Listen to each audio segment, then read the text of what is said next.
I grew up aware, of course, of My Little Pony, but was not a ardent fan because, I had Transformers and whatever. But Right. I'm curious how, yeah, I'm anxious to hear that story, how you got from My Little Pony to horror. That's going to be awesome. So you say that you were into Transformers. I'm assuming you're roughly the same age I am. I think so. Yeah. So we were kids in the 80s. Yep. And that's the I think perfect segue into welcome, everybody. This is Kids on Bikes, and we will be talking about the 80s because they are back. It is the nostalgia point. And to discuss that, we do not have Jonas East because he is getting COVID tested.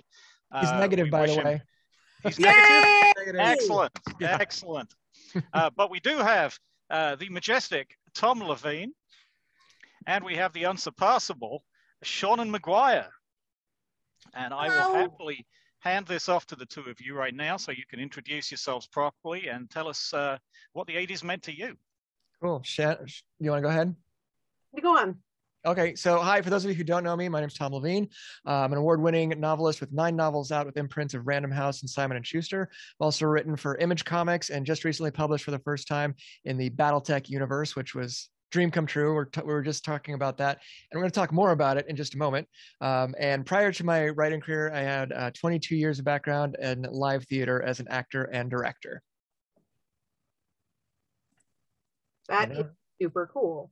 So I am Seanan McGuire. I have written several books. It is difficult to make me stop writing books. People periodically make that attempt and then they regret that, mostly because if I'm not working, it turns out I go feral in about 5 minutes flat. Mm-hmm. Not charming. It's not fun. I am also a child of the 80s. I was a kid in the 1980s. Those are my formative years. And I'm an avid adult toy collector. So I still live surrounded by the carcass of my childhood. I have one of the largest Generation 1 My Little Pony collections in North America. And what Tom was asking, just as we let you all in, was how do you get from My Little Pony to horror? Yeah. What I was about to ask him to do was cast your mind back to the cartoons you were watching as a kid, to what they actually looked like. Not My Little Pony was not unique. 1980s children's television was 90% horror by weight when you really stop and look at it. First Care Bears movie, the Care Bears lost. Darkness took over the world. People stopped caring and started murdering each other in the streets because the Care Bears didn't do their job.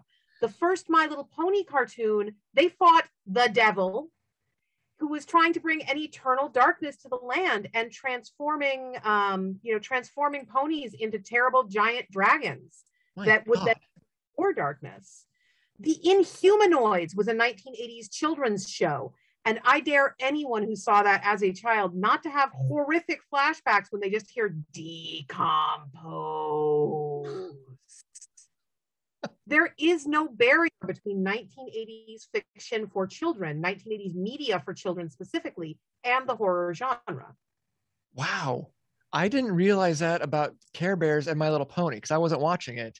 Now I got to go back and see this stuff, although it'll probably give me nightmares. That's fascinating. I mean, we do now. I'm curious. So I saw that you have a small human. Oh, yes. I've got a 10-year-old and a 4-year-old. And my watch the original Care Bears movie with them. I don't know if I should now. That sounds. Yeah, it holds up incredibly well. Wow. Oh yeah. Oh, we've got some cool. Do you have your chat open, Seanan? I do. Yes. I see people listing off 80s kids in actual genre films. I will dispute Shannon's statement that Stand By Me is a genre film. I feel like it gets treated as a genre film because it's based on a work by Stephen King. But there are no actual supernatural or fantastical elements, and it's not truly a horror movie. I would agree with that. Mm-hmm. Yeah, The Monster Squad is a classic. Wolfman's Got Nards. All right on in there with you. I don't actually care for E.T., but I appreciate and respect the fact that it does belong on that list. Mm-hmm. And The Gate, Fright Night, both belong there.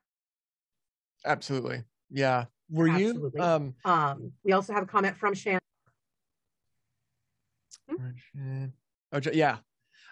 So we're kind of it looks like you and I in particular, and probably a lot of us here just by default, are Generation X, and we have some uh, there's a mythos about us that we were overlooked and ignored and latchkey kids and all that kind of stuff. I certainly, my mom worked at home, but nobody gave a shit where I was. Like they just didn't care. And you could just jump on your bike and you went off. We were talking about, Stranger Things and all that kind of, those kinds of shows that are coming back. And it was true. Like you could just go, and we just went. What was your experience? Was that the same for you as a kid in that era? Like, did anybody care what you were doing or what you were watching for that matter? So I was a borderline abused child. There was legitimately no parental investment in my activities at any time.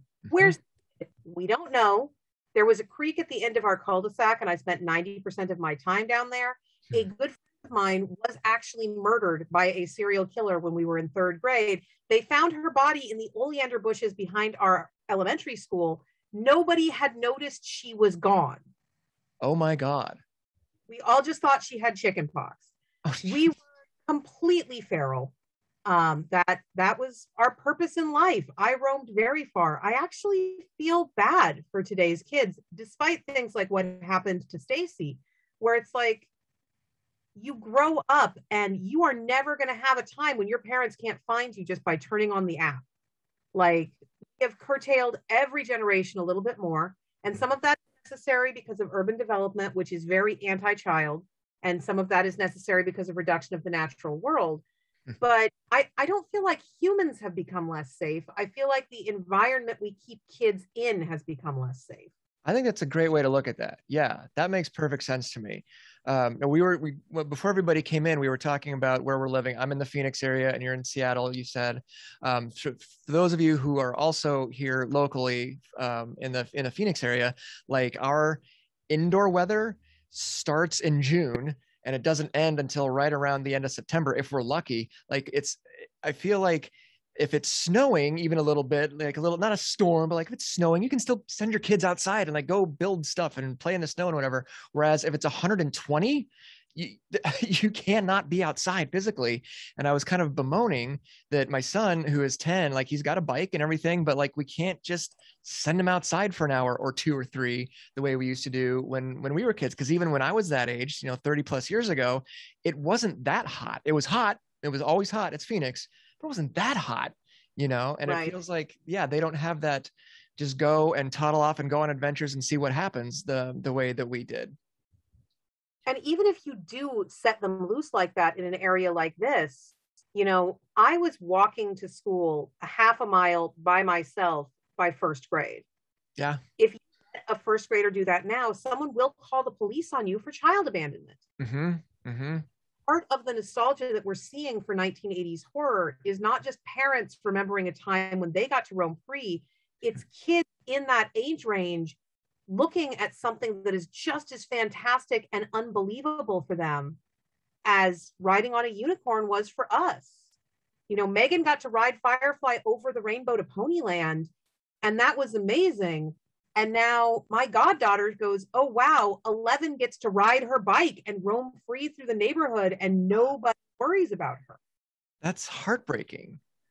Like, no, when you say that, you mean your goddaughter, she's looking at that as something like to aspire to, right? Is that what you meant? Yeah, it's aspirational to have that kind of freedom and to be able to define who you are when your parents are not watching you. And I'm not saying we shouldn't supervise kids or that kids shouldn't be kept safe. Mm-hmm. I'm saying that I had times when my parents could not micromanage me at any moment. They could not grab me and go, what are you doing? They check those things. And so I got to develop myself as a person independent of them. Have you been at all, Seanan, reading younger writers' stuff? Are you in a position or a place where you're reading what like teenagers and younger are writing these days by any chance? Only in fan fiction. Okay. That's probably a really good example. What are you seeing any trends there? Like that are a result of how they're being raised now? Okay, so I'm going to be honest. If you are reading fan fiction written by 15-year-olds, before you realize what you're reading and nope out, what you're reading is a lot of fucking. because teenagers are horny as hell. They're horny as hell when we were teenagers. What? I know, but that's just what they're doing. And I don't read porn written by a teen, so I usually only get about a third of the way through the story. Like, can I find the age of this author? Because I'm uncomfortable and I need an adult now, but I might be the only adult in the room. But what I'm seeing in that third is a lot of 80s childhood. They're writing our childhoods with cell phones rather than the childhoods that they are actually experiencing today. Wait a minute. Can you say that one more time? So what I am seeing when I'm reading fanfic by teen authors up until the point where it turns pornographic and I have to check out, is that they are writing the idealized 80s childhood as they see it in media. They are. Rather than writing the childhood that every teen I know will say they have experienced or are experiencing, because they want that freedom. They want to be people. They want autonomy and they don't have it. But many of them also cannot envision the idea of a world without cell phones.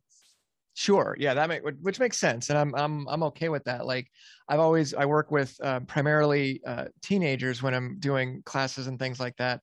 And I always get upset when the adults in the room are like, well, it's those teens and their damn cell phones. I'm like, well, then put yours down, dude. Like you can't just be all looking at your phone. They really need to stop texting. Like, shut up. That's not fair.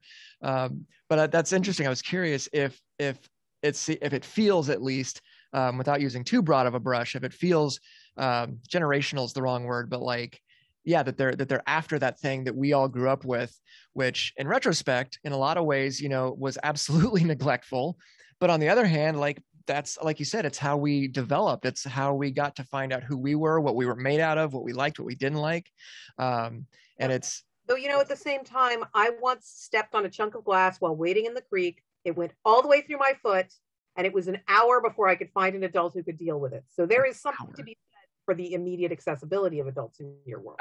Couldn't agree more as a parent. Yeah, absolutely. I do want that. I wonder, do you think that the stories that you're talking about, are they even close to sufficient for getting, experiencing that kind of freedom? Like, is it even close to doing the job that we got to have, where we got to just go and get on our bikes and toddle on off and find aliens and fight dragons and whatever else? Like, does writing about it even begin to come close to fulfilling that, do you think? Fiction is never a sufficient substitution for the real world. Mm-hmm. You'll meet people, especially right now, and this is something that we're seeing a lot from teens right now, this idea that fiction translates one to the real world. I've written a lot of serial killers and I've never serial killed anybody. It's not a 1-1 translation. So writing about your grand adventure is not the same as having a grand adventure. But these kids that we're seeing in movies and TV today, in the media that is set in that time period, are still having those grand adventures. So you can kind of follow them along, which is nice. I'm trying to segue. That's one of the things in the classes that I usually do, particularly with teens, although it's true for all of us as adults too. What's one piece of writing advice? And one piece of writing advice is get the hell out of your house. Like, I know a lot of writer kids who, like I started writing in second grade, never stopped.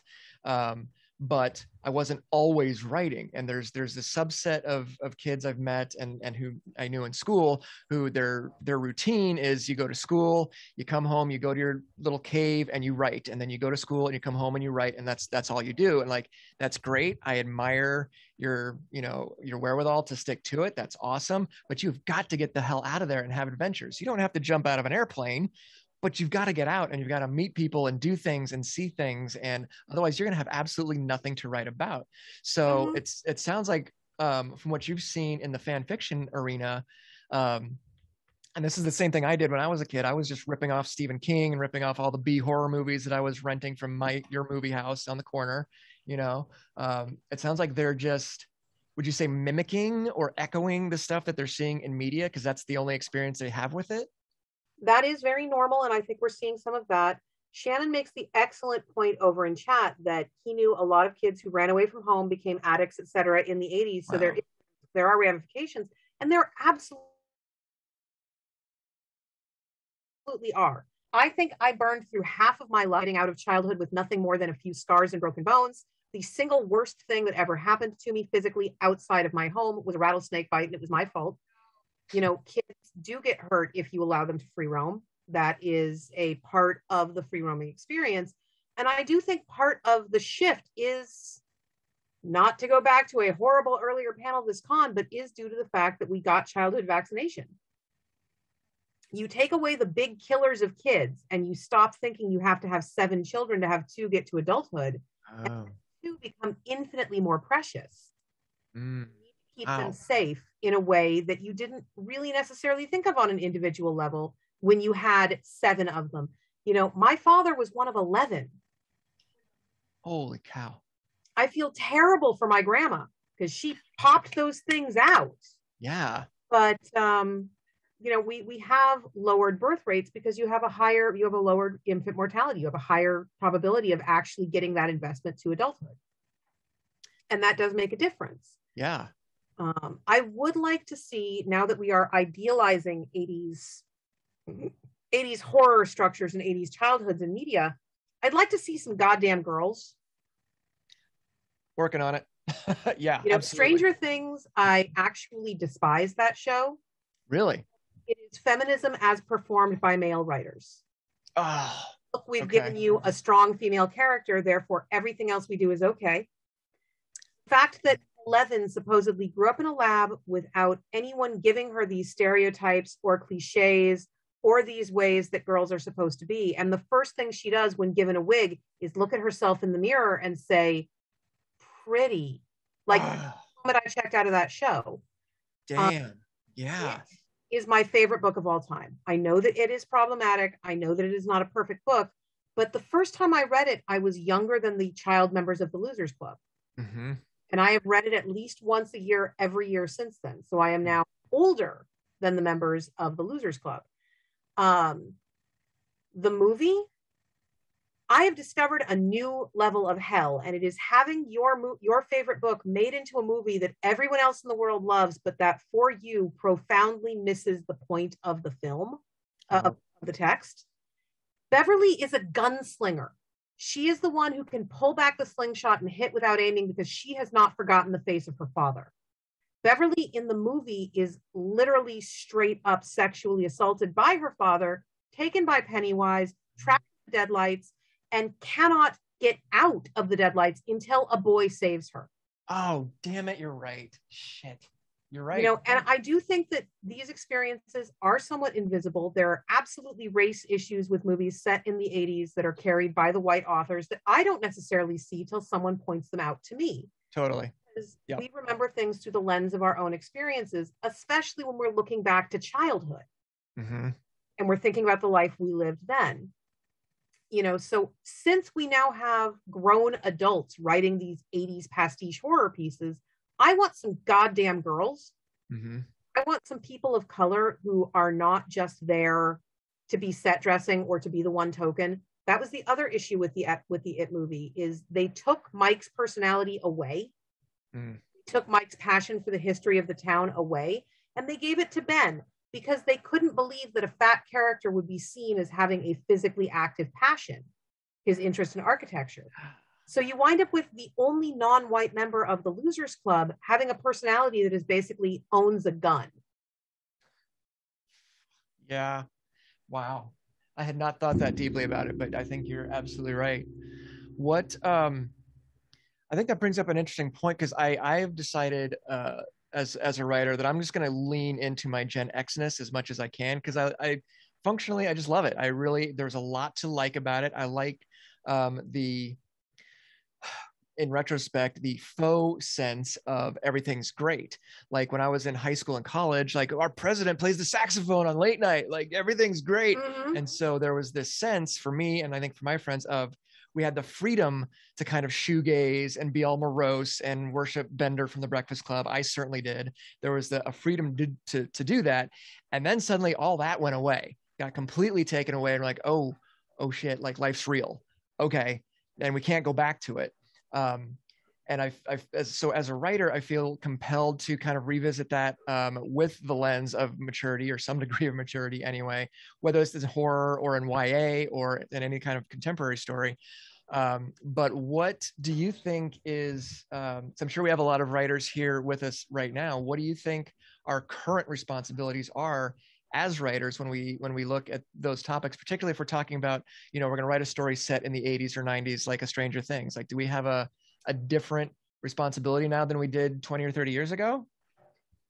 You do need to be aware of who your audience is, what their expectations are. And part of your responsibility as a writer, part of our responsibility as writers, is to make sure that we're not traumatizing our audience. We have finally socially figured out that maybe grabbing the girl and kissing her without her consent is not romantic.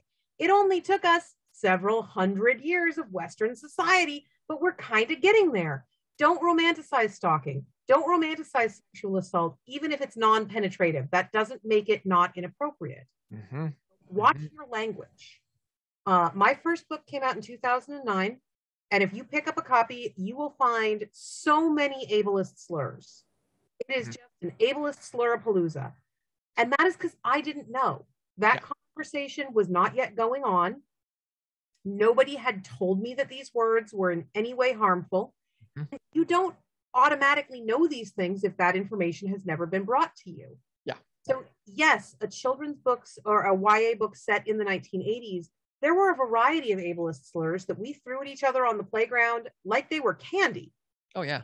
And you are going to do harm to your modern teenage audience if you include those words at the density that they would have been used. People like to bring up Huck Finn as why you shouldn't censor language. You're not writing Huck Finn. Yeah. Odds that you are sitting down to write Huck Finn are very, very low. And we don't need another one. We don't need to go there. So think about the words you're using. Think about the actions that you're taking. I understand wanting realism in your setting, but that setting's gone. No one can actually bop back to Phoenix in 1985 to check who was in the corner grocery store. So you can say anybody that you want to was there. Yeah, that's good. I like that. I'm looking at, I think it's Adrienne, if I'm saying your name right, in the chat. Wasn't the same year as anyone, had a magnet school kids. In other words, not even the same school. So I look at the cons and Ren fairs. I don't even remember my teachers or other classmates. My experience with that, like I do remember a lot of my teachers and my classmates. I'm still friends with the guys I went to high school with. Like, so some of these guys I've known, more like 35 years now. And we're still best friends. But that seemed to be, and I don't know if it started in maybe the 80s, maybe it started a lot earlier, and I just wasn't there, but this idea of chosen family, of like, I sought out, I'm just discovering for the first time that I actually subconsciously sought these people out and formed these relationships with them because they were not going to happen at home. They were completely absent. Was that something that, it sounds like you had a similar experience with that kind of thing? Did you have like a gang, a group, a thing of people, your age that was your family? So I was an incredibly weird girl. I am a weird adult. It is less tolerated in children because kids have a shark blood in the water nose for weirdness. It is quite honestly less tolerated in girls. Yeah, even today. Yeah. It's like, if a boy is bad at math, then he's bad at math. If a girl is bad at math, then girls are bad at math. It's the same routine. Yeah. So I had very few friends while I was in school. The thing has actually been throughout human history. It's just the weirdos. And it wasn't until fairly recently that the weirdos were able to start documenting things. I was queer. I figured out that I wanted to be kissing girls more than I wanted to be kissing boys by the time I was 9. And there was nothing sexual about it, because for a 9-year-old, marriage is just, you get married to your best friend and you have a slumber party that never ends, right? Like, a 9-year-old thinking, I want to kiss girls, but I don't want to kiss boys, is not thinking about sex. She's thinking about what makes her happy. So I knew I was queer from the time I was 9. And the other kids could pick up on that. whether they were doing it consciously or not. Those are things children notice because you're in constant pressure cooker contact with each other. So the queer kids all lumped together, and the weird kids all lumped together, and the drama kids all lumped together, and the kids with ADHD all lumped together. And it's just a thing. You know, found family is kind of where we lived. Now, my father's side of the family, we own and operate carnivals, and the carnies loved me, and they took care of me when I was a kid. I found more family from men with 2 teeth who were not related to me than I did from anybody that had blood with me other than my dad and my siblings. But yeah, no, I think that all children will form their own gangs no matter what. And then whether you retain any of them is very, very individual. And how badly you were bullied. I'm sorry, say that again? And how badly you were bullied. Oh, yeah. Yeah. I was severely bullied in high school. I nearly died a couple of times. And so did not really choose to retain many of those people. Yes.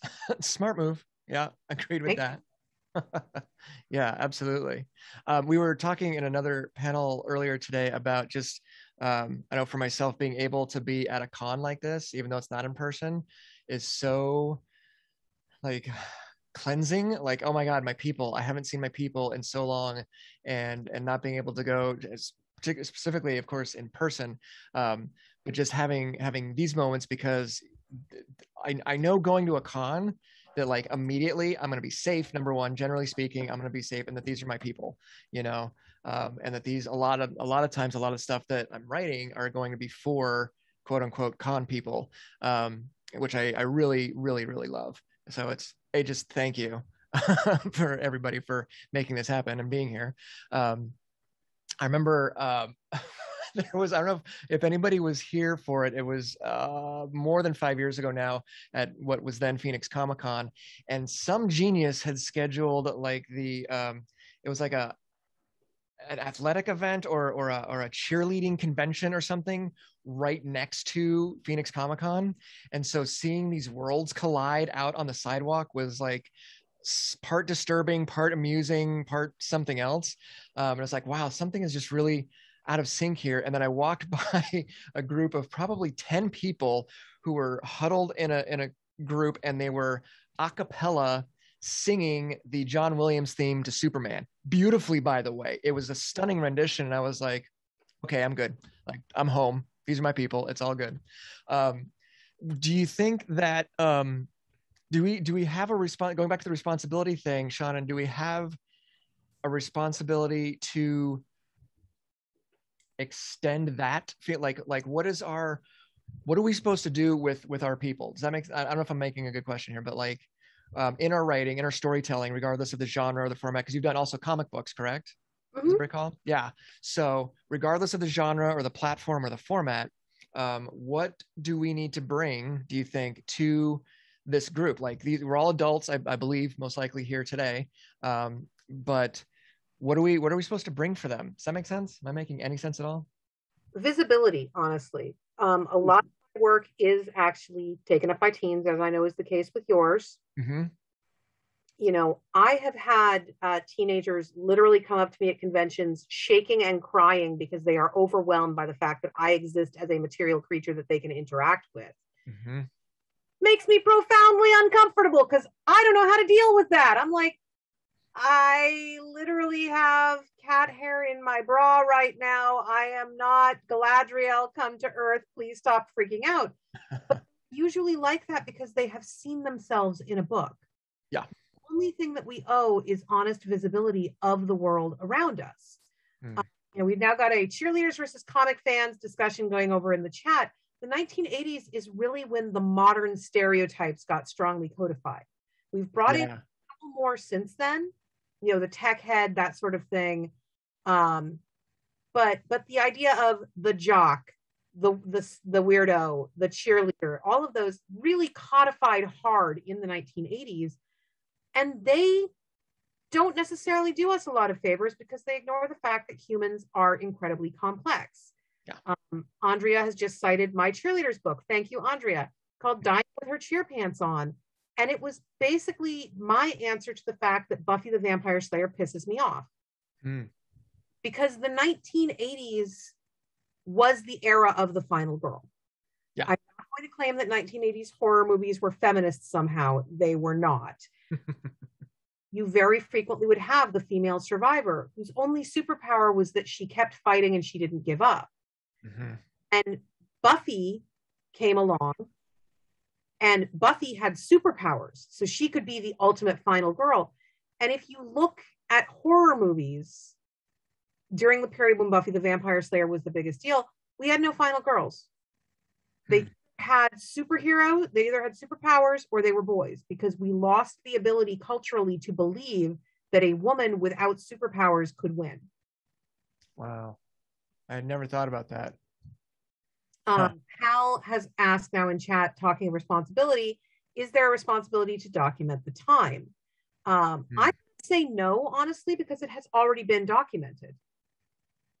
We have nothing as adults standing in the perspective of the modern day to bring to fiction set in the 1980s that has not already been brought. Now, if you're doing scholastic work, if you are doing, a history of toy development in the 1980s, or a history of prejudice in the 1980s, then yes, you have an absolute responsibility to do it accurately. But as Charity has just said in chat, there is no reason to document the times in fiction. We have a responsibility to present it exactly as it happened. We do have a responsibility to not pretend that it was perfect. That's for sure. Yeah. It's funny, as you were saying that, I was thinking of my first published book to my most recently published, and they're very similar in that they're both set in high school, and they both have multiple first-person perspectives and everything. But the first one was very much influenced from that whole John Hughes era and culture of the Breakfast Club, and having these stereotypes basically that we all got slotted into, versus 9 or 10 years later, and the world has definitely changed, publishing has changed, storytelling I think is fundamentally changed by that point, and still having these characters who other characters think they belong in these certain things, but it's a much different study than it was just in the span of 10 years. So yeah, I really like the visibility statement. That's fantastic. I need to bear that in mind. I think for sure. Yeah, was there, it's funny, Shannon, you've mentioned some, cultural touchstones from 80s and 90s, like Buffy and whoever else. Are there any, either from the era or about the era, that you do think like hit it right in any particular sense that you might want to look at? Like you mentioned Stranger Things, and I completely missed the 11 thing with the wig, totally blew right past that. So are there any that you can think of off the top of your head, where like, yeah, this movie or this book or this whatever really nailed it properly or well, or is doing a service to the readers? So I experienced the 1980s as a girl. I am a cis girl. I have always been female. I could not hide that fact growing up. And I don't feel that there has been any representative fiction set in the 1980s that was in genre that actually had enough women involved on the creative side that they represented it fairly. My childhood has yet to show up on screen. I see childhoods that were just barely adjacent to mine, and I see childhoods where I recognize parts of them, but my childhood has not shown up. Almost the closest I would give you is the television series version of it, where they actually set the modern day sequences in the 80s as the book had done, not because that was showing my childhood, but because that was an accurate look at how the 80s were playing out. Now, if we go back to the actual 80s and start looking at the things that were being made then, you get a slightly more accurate view, though even there, it's all being filtered through a male lens. Mm-hmm.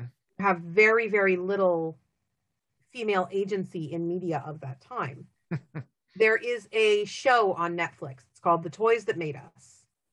Oh, yeah. Mm-hmm. And it focuses primarily on toys from the 1980s because it is aimed at Gen X. It's aimed at our age group. And they did an episode on Generation 1 My Little Pony. And I don't think I have been that angry at a television show in several years, because their episode about Generation 1, My Little Pony, is fully half about Generation 4, which is the most recent My Little Pony generation. It's probably the one that your children would have exposed you to. It was completely retooled when a male audience became interested in it for the first time, and they reoriented the franchise to appeal to bronies.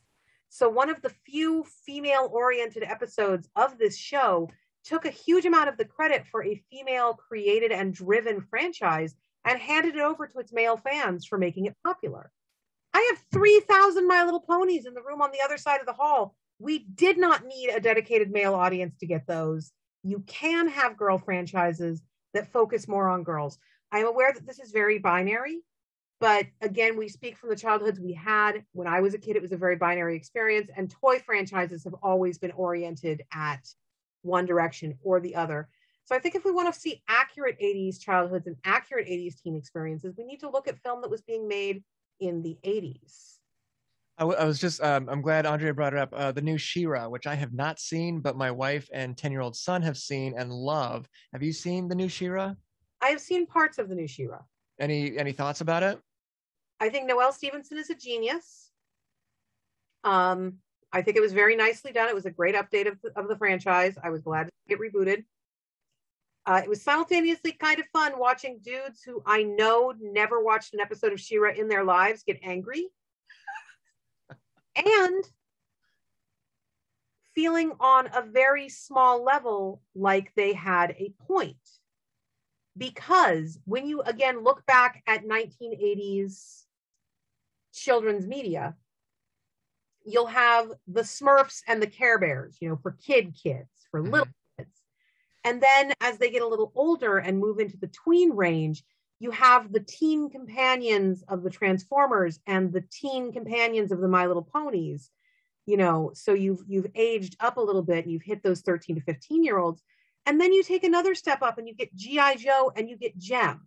So you would actually get an age range for both boys and girls. And again, this is very binary. It's 1980s children's media, but both boys and girls having magical adventures. And these days, any media that is aimed at girls cuts off at about age 12. Oh, yeah.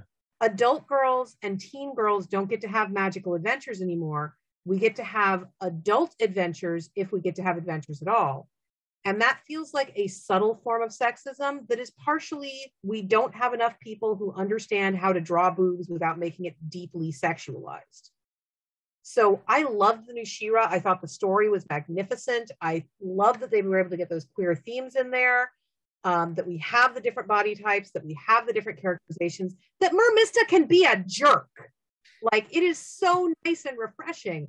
But I also agreed on some level with aging the characters down, at least visually, reinforces this idea that if you're a girl, once you hit a certain age or a certain physical maturity, you don't get to have adventures anymore. You're done. You're finished.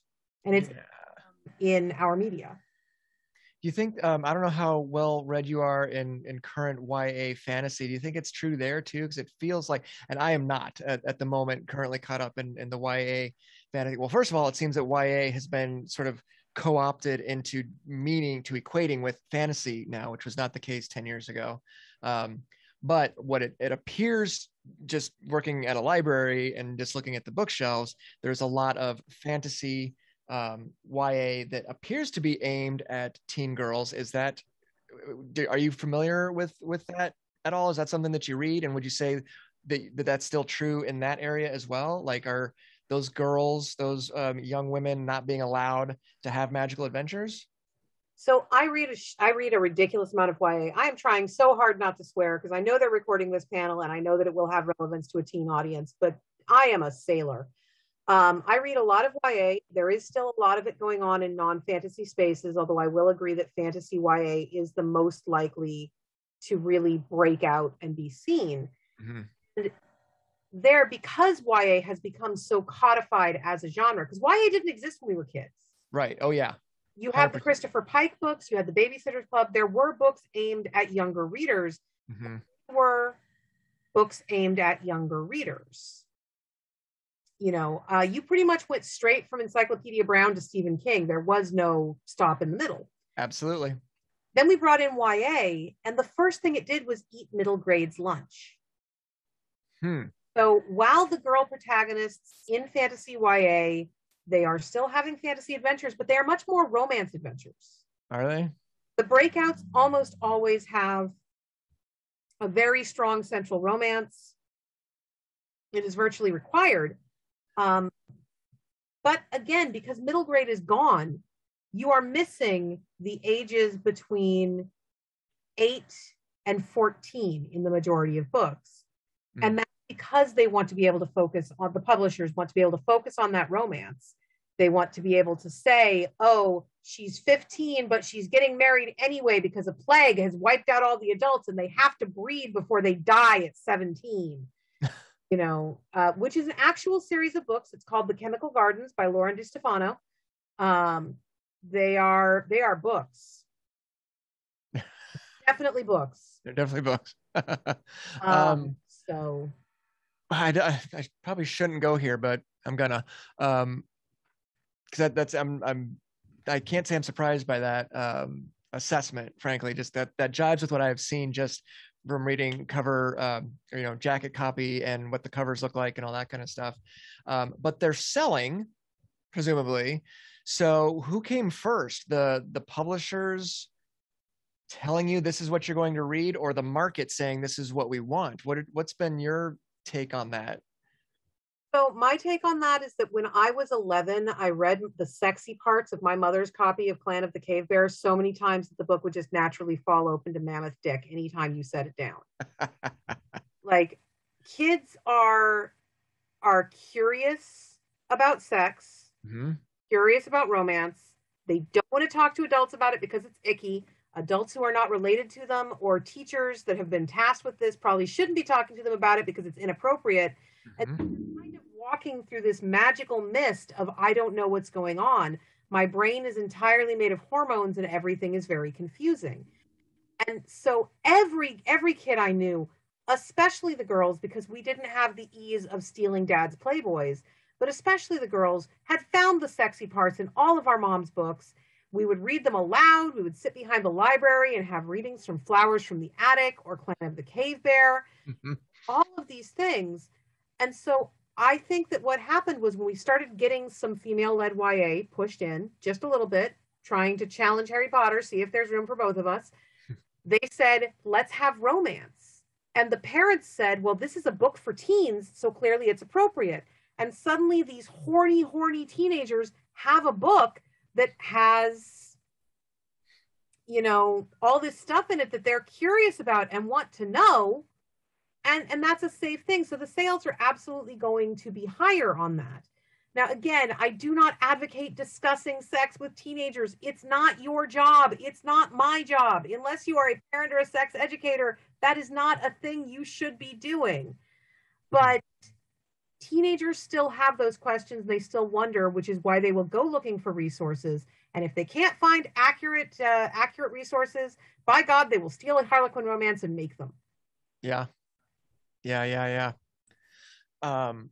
was I going to do with that? Charity says the YA queer romances are still mostly angst and depression. I'm sorry to hear that, Charity. I had heard, or I somewhere I thought I came across the idea that was changing, but maybe it's not quite there yet. That's too bad. It is changing. It's just not changing quickly. And as it changes, helpful people yell about how YA has become overly sexualized because suddenly it's not good white heterosexual kids wanting to get laid. It's brown kids or queer kids or disabled kids or any of that. And we see this again and again in every genre. Yeah. Oh, I'm so not going there because yes. And it's to go back to what we kind of how we started the evening. I was not taught anything ever. Like there was never a discussion either at school or at home or anywhere about any of these topics whatsoever. And it's nothing short of a miracle that I didn't have a kid when I was, 14, because nobody said, here's how you don't, or here's how you do. They didn't say anything at all. And I think I can't help but laugh a little bit at Flowers in the Attic, because I was reading that, I think in 6th grade was the first time I got a copy of it, because a 5th grade girl gave it to me. Like that's how I found this stuff, you know. And that part, to go back to the, you know, free range or whatever we were, latchkey, all this kind of stuff, that part is infuriating as a parent of like, why was this little boy, because that's what I was, why was that his first exposure to it was because a fifth grade girl gave it to him? Why in the hell was there not a conversation prior to this as a parent? So that piece really kind of gets to me, I think, quite a bit. But anyway, I could go on, and I'll try not to. Adrienne says, if a girl wanted to read strong women, we had Laura Ingalls Wilder and Judy Blume. Absolutely. See, I read all the Judy Blume stuff as a kid. And by the way, I had dinner with her once, and she is just as awesome as you would think she is. She's absolutely a super, super cool person. But yeah, I mean, that was also like, I was reading stuff in both Are You There, God? It's Me, Margaret, and Then Again, Maybe I Won't, that I had no idea what the hell was going on, you know, because nobody was helping me to understand it. And one of the things I'm curious, Shannon, if you have this experience when I'll have parents, because writing in YA, I'll frequently get parents say, well, is this book, you know, what about this one? What about, you know, what's good for my kid? And every time, this happens at cons a lot at the table, I'll usually end up saying like, well, you know, there are 11-year-olds who can absolutely handle my books, and there are 18-year-olds who can't. It really depends on the kid, number one. Number two, if you are going to read it with them, I don't give a shit what the book is. Pick virtually any book you want. If you're reading it with them, go for it, because now you're going to have those conversations. I've lost track of how many students I've met, and I think you referenced this earlier, who are, you know, they're not going to talk maybe about themselves and the stuff that they're going through, but suddenly the kid who hasn't said anything all year will start holding forth on a character from a book that they read, and you're like, oh, okay, so there's that connection there. There's that thing where you can talk about what you're going through, diverted through this fictional character. And what a great, you know, thing to be able to do and to be a part of, for that matter, as storytellers. Anyway, yeah, very, very, very cool. And then Beverly Cleary, and she's still being read. All these authors, I work at a library part-time, and all of these authors can still, that stuff has lasted and really worked out well. Who else did you grow up with, Shannon? Who else were you reading? You've mentioned a couple, but who were some of your kind of go-to authors in like junior high school? H.B. and Piper. Stephen King was the shit. Stephen King was the best thing that had ever happened. How old were you when you read your first Stephen King, or what grade? So I grew up ridiculously poor, so far below the poverty line you could not see it on a clear day. I couldn't even use the library, because this was before the concept of fine forgiveness had ever entered public consciousness. So what I would get was random cardboard boxes of books that my mother brought home from yard sales. And I would just read whatever the hell you put in front of me, because it was there and I had it. Mm-hmm. She did not have time to pre-read my books. I read too quickly for her. And so she had two rules for me. I was not allowed to read Heinlein because she had heard that he was dirty. And I was not allowed to read King because she had heard that I was scary. And so when I was 9 and finally got tired of this, I wrote her a 12-page essay with footnotes and a bibliography explaining all the things that she had already accidentally permitted me to read.